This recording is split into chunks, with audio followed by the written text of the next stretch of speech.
welcome to our live stream on this June 21st, 2020. Happy Father's Day to all of the fathers out there. This is your special day, Dad. We know that there are great fathers in the world. We celebrate you today. And want to say that even if you're not a biological father, this is still a time for us to uplift you and to celebrate you as well. And for those of you who this day presents a challenge to, we send you love and light and healing energy. This day is Dad's Day, and we celebrate fathers all over the world.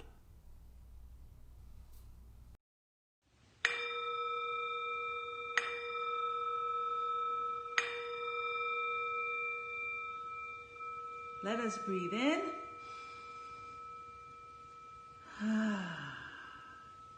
And we say yes to all that wants to come into this sacred space that is for our highest good.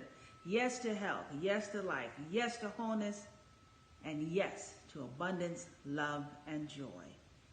For in this sacred celebration, we bring those things as the divine is within us. So yes, yes, and yes. Our daily affirmation for the month of June, our theme is staying on course. In the push and pull, the ebb and flow of life, I am grateful for my higher wisdom self that keeps me on course. I know that Source is guiding and directing me in all my ways. It goes before me, making the crooked places straight and the rough places plain. And so it is.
Good morning, everyone. I'd like to welcome you to the celebration today, Open Heart Spiritual Center celebration.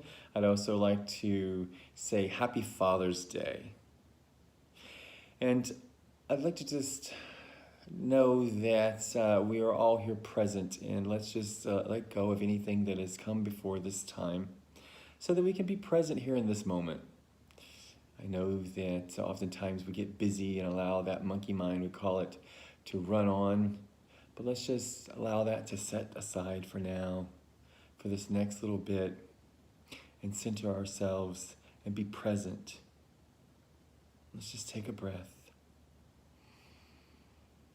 Breathing in this breath and releasing this breath and releasing all that has come before this time.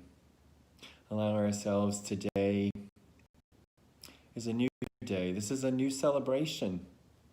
We're celebrating fathers on this day, as well as we're celebrating one another, because every day is a new day and it's time for celebration. It doesn't have to be any special occasion to celebrate.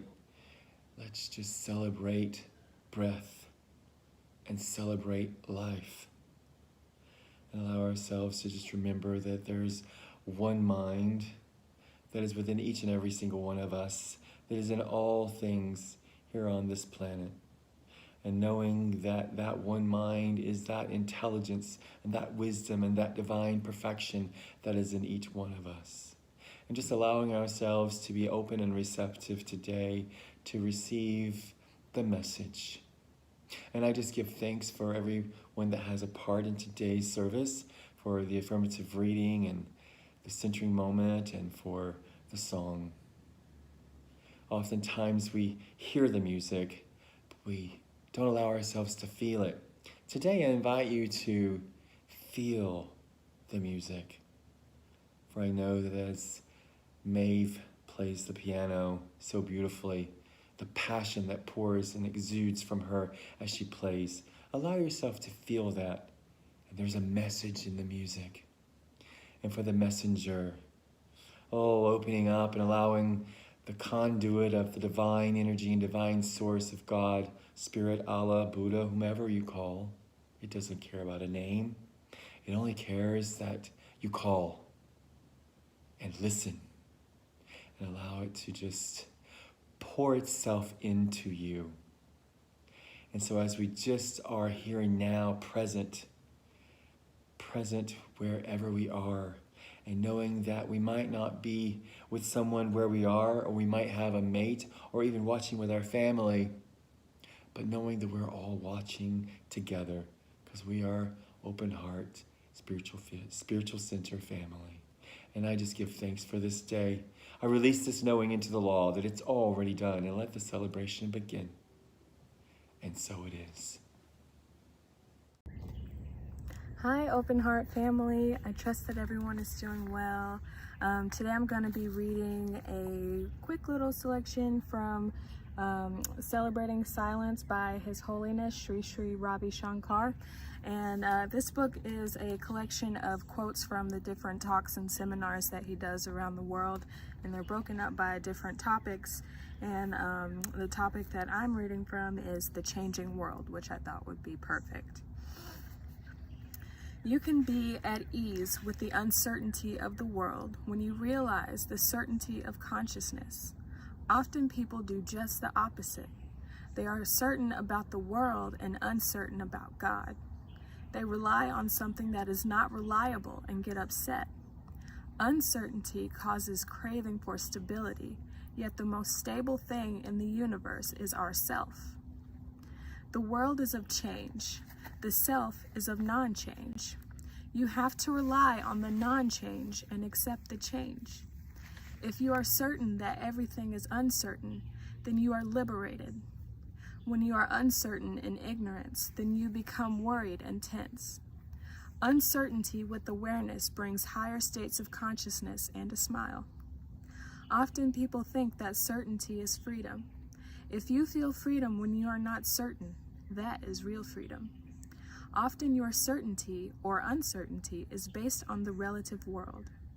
Being certain about the uncertainty of the relative makes you certain about the existence of the absolute and brings a certain faith in the absolute. Question: can we still be enthusiastic when we are uncertain? Yes. In knowledge, you can be enthusiastic in uncertainty. Often, people who are uncertain do not act. They simply sit and wait. Acting in uncertainty makes life a game, a challenge. Being in certainty is letting go. Certainty about the relative world creates dullness. Uncertainty about the self creates fear. Uncertainty about matter brings certainty about consciousness. And so it is. Congratulations on another rotation around the sun. Happy birthday, Olivia, Kathy, Sachi, and Andrew. And happy Father's Day to all of the fathers. As I said in the introduction, you don't have to be a biological father for this to be a day that we honor and salute you. We salute all of the fathers, in whatever capacity you have played a father figure in people's lives. This is your day. We do recognize that it can be difficult for many people on Father's Day.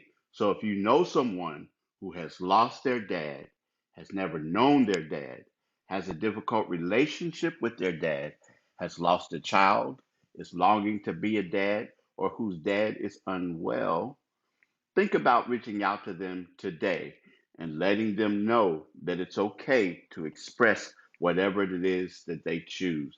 And if you are a person who is in one of these categories and feels the need to talk, know that we at Open Heart are available, members of our prayer team are available for you on this day. At Open Heart, we remain committed to honoring and recognizing the dignity of all people. And this, the month of June, is Pride Month, LGBTQ Pride Month, and we are honoring you and continue to see God in each and every one of you.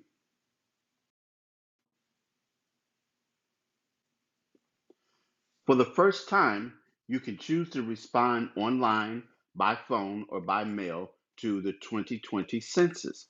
Respond today. The census helps shape many different aspects of your community.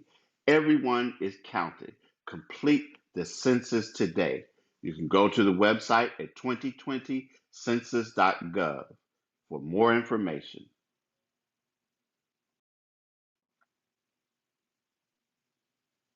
Looking for one of the latest fashion trends? Well, here you have it. Our Open Heart Grow With Us t-shirts that you can order by going to our website, ohsc901.com, and order there. You can see our model, who is also the designer of the t-shirt, Matthew Lee, that lets you see how it looks on him and how it can look on you. One of my favorite spiritual teachers, Howard Thurman, says, how good it is to center down. And that's what we do each Tuesday with our midday love grid meditation at 12:30 p.m. Central Standard Time. Britannia Allen leads us in a meditation that provides you with a moment of centering in the midday. Won't you join us by going to our website and clicking on the link?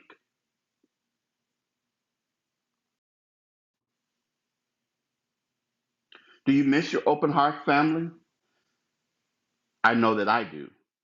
But on Thursdays, while we're still continuing to stay at home and to be safe and to do the things to stay healthy, we have an opportunity to connect with our Open Heart Thursday Connections at 7 p.m. Central Standard Time. And again, you can go to our website, click on the link that's there. We take the time to talk, to fellowship, to share ideas, to share stories, share recipes, many other things. But it's a great way to connect since we can't see one another in person. Start the day, continue the day with prayer. Every day at 8 a.m. Central Time, our daily affirmative prayer call. The number is 901 586 8755. You don't need an access code. All you need to do is come with a prayerful spirit, and you will have and find it to be an excellent way to, again, center yourself, to have prayer in your life. Hey everyone. A little bit of a backstory on the song I'm about to sing for you. Paul McCartney wrote this song after seeing things that were happening in the civil rights movement in the United States. He ended up recording it in 1968. And he explained that when he started writing the song, that he had had in mind a black woman, but in England, girls were referred to as birds. And he said later, so this was really a song from me to a black woman experiencing these problems in the United States, saying, let me encourage you to keep trying, to keep your faith. There is hope. So for all of the black women that I know and love, and in honor of Juneteenth, I'm going to sing Blackbird. Blackbird singing in the dead of night, take these broken wings and learn to fly. All your life, you were only waiting for this moment to arise.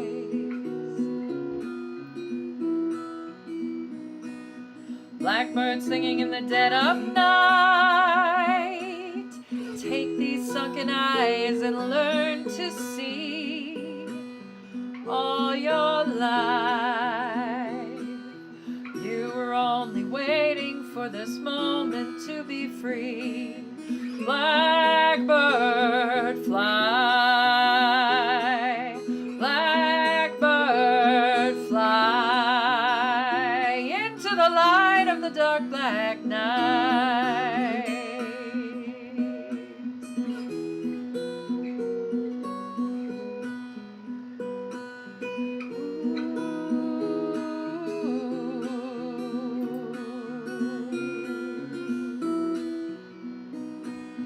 Blackbird fly, blackbird fly into the light of the dark black night.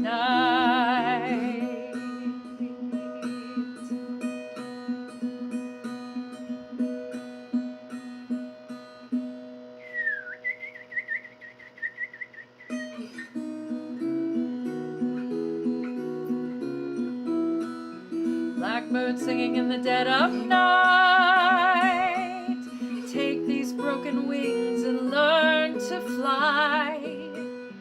All your life, you were only waiting for this moment to arise. You were only waiting for this moment to arise. You were only waiting for this moment to arise.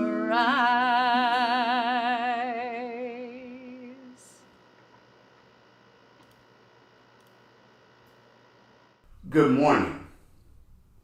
I first off want to say thank you to a person who heard me do this message in 2017, and they knew Father's Day was coming up, and they said that would be a really relevant and appropriate message for you to do again. I would love to hear you do it. And they contacted me and said that, and I didn't even think that people would remember, but they remembered. So here I am again with this message, 2 simple words. In the 1990s, the National Civil Rights Museum contacted me and invited me to do the invocation for their annual gala. And one of the people that they were honoring that year was General Colin Powell, who at that time was the chairman of the Joint Chiefs of Staff. And we were gathered in a room on the night of the gala, and one of the people in charge of the gala came in and told us, gave us instructions. They said, now remember, General Powell is a very important man. He's very busy. So when he walks in the room, give him his space. Don't go running up to him asking for autographs or to take pictures or anything like that. But let him have his space. Let him be, and we'll go on with the gala. Well, the door opened, and in walked General Powell. And the person that was leading them in gave us the signal, everybody back off, don't, all of that. But General Powell and his wife walked in, to our surprise, because of what we've been told, came over to each person who was seated there. And he introduced himself like we didn't know who he was. And then he went on to ask us questions about how long we've been in Memphis and what we did and those kinds of things. And when he got to me, I shared with him that my father, Marshall Gilmore, had sometimes been mistaken for him primarily in airports, but that he sort of looked like him and people thought that. And General Powell's response to me was, well, I hope he's better looking. But my point is that what we discovered that day was while the people who were handling him, if you will, had said how unapproachable he was to be, he was anything but. And very often, people who have some sort of status or celebrity or some other position, we oftentimes feel as if they are unapproachable. But this morning, I'd like to point out something that the master teacher Jesus taught when it comes to God, because there also have been people and continues to be teachings about God being somehow unapproachable or having to be approached in a certain way. Somehow that it has to be a formality in the way that we approach God, the words in prayer that people often use and the rituals that people think are necessary in order to connect with God and all of those things. But Jesus took that notion and turned it on its head by two simple words. The master teacher, in sharing with the disciples this particular prayer, the prayer that we know now, or many people refer to as the Lord's Prayer, when he says the words, Our Father. Our Father. Jesus begins with the words, Our Father.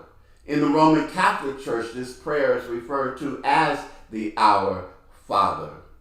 And we might take these words for granted because they're so familiar to so many of us. In fact, it's a prayer that in many contexts is almost universal among people who profess the Christian faith, and even other faiths. Many people are familiar with it. Most of us know this prayer, are familiar with it, but we miss something. Jesus uses a term, he spoke in Aramaic, and the term that he uses in Aramaic is a term that also distinguishes the difference between a father and a daddy. The word that he uses in this context in Aramaic is abun. In Greek, it's Abba, which the New Testament was written in Greek. But a father is a statement of a biological relationship with a child or with children. But to be a daddy is a declaration of an intimate and nurturing connection. To put things in context, in the Jewish culture, God had been thought of as being high and mighty, and to connect with God required certain ceremonies and all of those things. And ordinary people oftentimes weren't able to do that or needed the intercession of some type of intermediary, a priest or someone else to do that. Even in Exodus, the idea that to be in God's presence or to see the face of God, if you will, could cause a person to be put to death.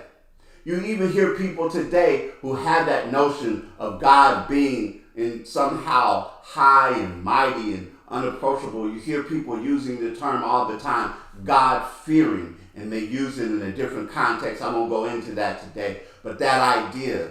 In fact, I can recall a time when I was asked by the city school system to judge an exhibition where students brought in things that inspired them, things from literature, from music, from art, from all of those things. And as I made my way around to the various displays, there was one particular one that fascinated me. It did so because the young man had featured the sermon by Jonathan Edwards, a minister in the 1700s who was known for his fiery sermons and his fervency and all of those things, and probably his most famous sermon that's called Sinners in the Hands of an Angry God. And in this sermon, Edwards goes on to describe humankind as being like worms in the hands of God and being unworthy, and he described the burning fires of hell and all of those things, and it was a message that, you know, in our teaching that has really no place. We don't have the context for that. But what surprised me even more than the young man displaying that were the people who had gathered around to see what it was that he had, that agreed with him that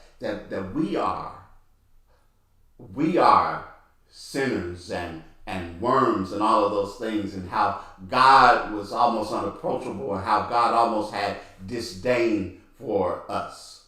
And I thought again how the master teacher Jesus turns that on his head when he uses the word abun, Abba, or daddy.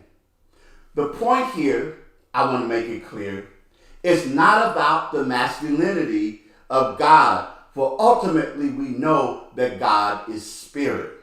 God is spirit, and that all flows from God. And to think only in a dimorphic way ignores the fact that God is all expressions. So in addition to being God expressing as male, female, God expresses as non-binary, non-gender conforming, and all of those ways. I know they were concepts that Jesus probably was not familiar with, but I digress.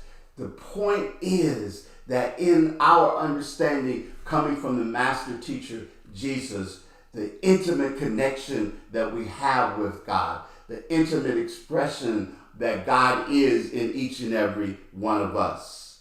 In English, it's rendered that way of God, of Father, and because the English language has its shortcomings in trying to reveal how to really talk about God, we oftentimes get caught up in that. And I know that you will hear me in our teaching very often refer to God as it, only because it's difficult to really convey and to talk about just how all-encompassing God, spirit, source, whatever we wish to call it, is. But those two simple words that the master teacher shared with us bring us to this connection.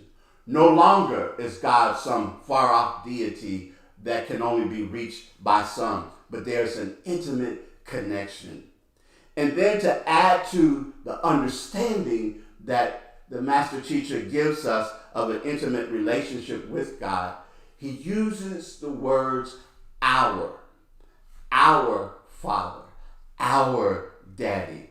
Not the God of Abraham, the God of Isaac, the God of Jacob, not the God of the Republicans or the Democrats, not the God of white people or black people or brown people or Asian people, not the God of conservatives or the God of evangelicals, not the God of even New Thought people, but our Father, our Daddy, our God, the universal expression of God. That is important. Those two simple words take this to another level, and this day we can see God in this way. And again, I know I have to be careful here with language because admittedly there are people with daddy issues that spill over into their relationship with God. I remember a woman who came to me who was desperate for prayers.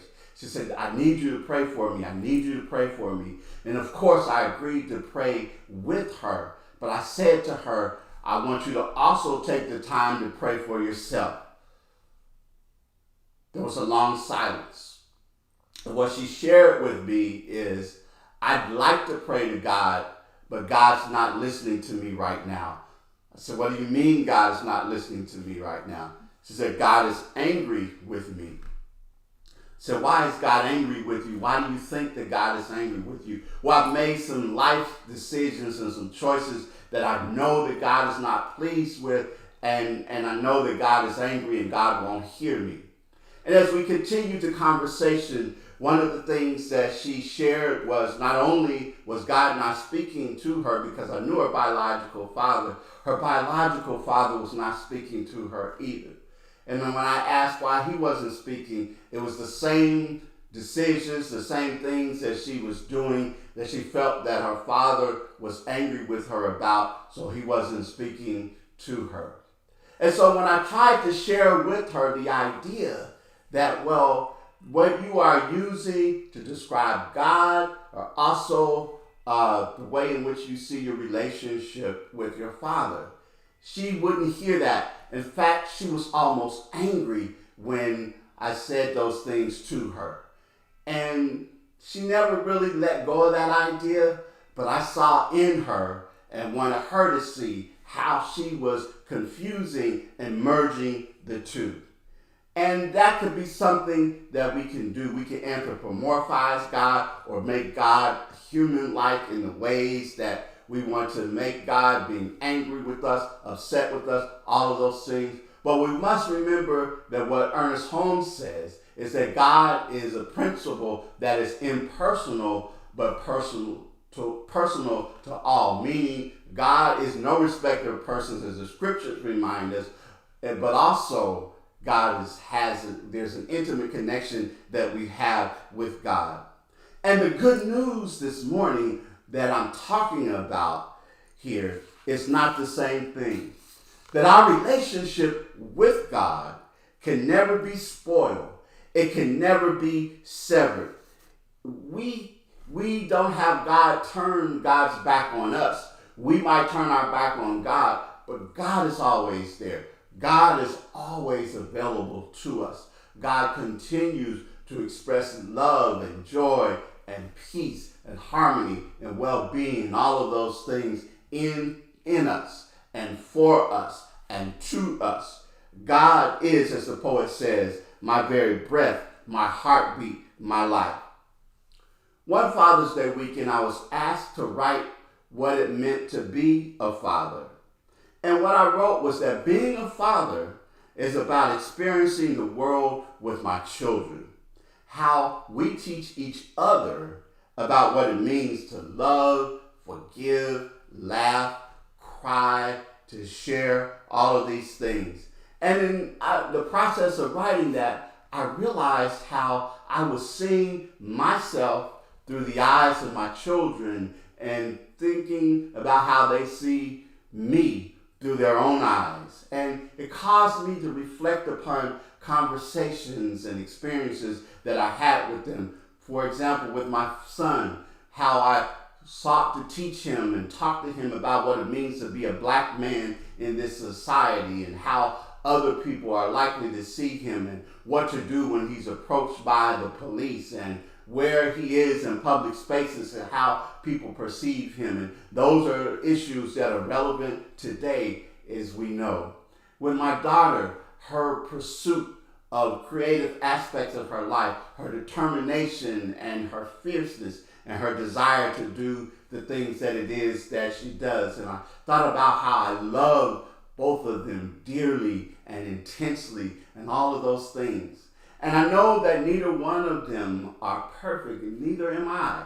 Know that all of us have made some life choices and some decisions that we might wish we would have done otherwise and all of that. But still, that doesn't obscure my love for them or any of those things. I can't be more proud of them than I am. And I know that everything they've done is not pleasing, but the joy that I have for them and the pride that I have for them. And if it's that case for me, I think about what must the universe feel about for me? And what must it feel about for you, for each and every one of us? How must it feel like for all of us? Going back to how I began this message, the idea that there were certain people that were unapproachable and all of those things. And some of you may have come through religious systems that taught you that. I'm here to say today, don't believe it. That the master teacher has led the way for us. He has provided for us the understanding of God as a loving, powerful presence that today we celebrate on this Father's Day, that ultimately that expression of love, that expression of acceptance, that expression of well-being is ours. It is always and has always been there for us. God is closer than breathing, nearer than hands and feet. And all that is, God, source, experiences the world with us, loves us, cares for us, is constantly conspiring on our behalf. And on this day, we celebrate this. This is an opportunity to know just how completely loved that we are. And even if people in our human experience may turn their backs on us, people in our human experience may show expressions that are other than love, understand that you still are loved. You still are precious. You still are God's beloved. Peace and abundant blessings. Happy Father's Day. Namaste. And so it is.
Infinite prosperity is mine to share. I am blessed. Thank you for your continued support of Open Heart. You can give in several ways via our church app. If you don't already have it on your phone, you can go to our website at ohsc901.com and download it there. Or you can go to the website and click on the Give button and donate there. Finally, you can text the word GIVE to 615-422-4292. There was a time in my life I thought I had to do it all for myself. I didn't know that the grace of God was sufficient, and I didn't know that the love of God was at hand. But now I can say, if you are discouraged, struggling to make it through another day, you got to let it go, let it all go. And this is what you have to say. I release and I let go. I let the Spirit run my